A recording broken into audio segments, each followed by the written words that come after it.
with OVW, you come in at a very interesting time. There's a great deal of change happening within the company. Jim Cornette he's kind of on his way out.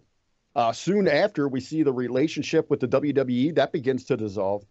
In many ways, this time period for OVW, then, it mirrors the current state of professional wrestling.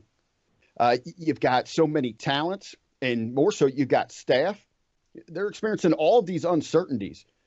What was the mood back at OVW like around this time, around the WWE's withdrawal?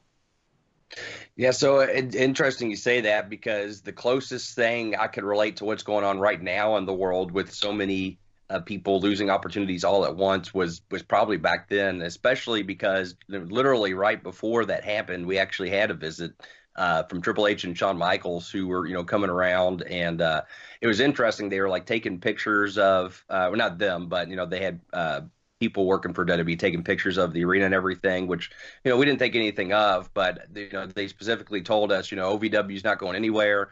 WWE and OVW are always going to be, have this great relationship, and we're looking to you all for the next generation of talent.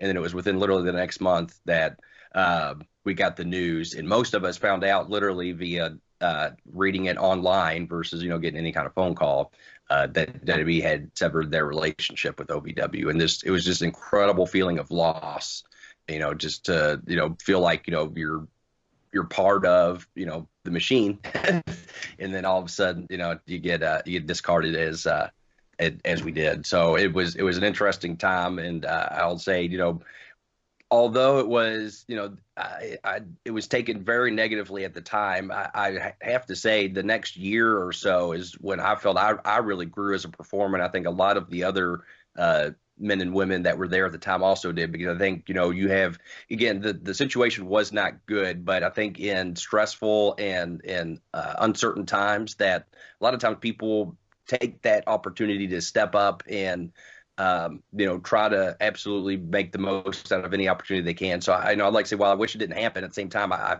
felt I grew as a performer more in that next year than probably ever did at any point. And we were fortunate at the time that, again, the guys got severed along with it, decided to stick around OVW. Namely, one of the guys that I felt I really learned from at the time was Joey Mercury.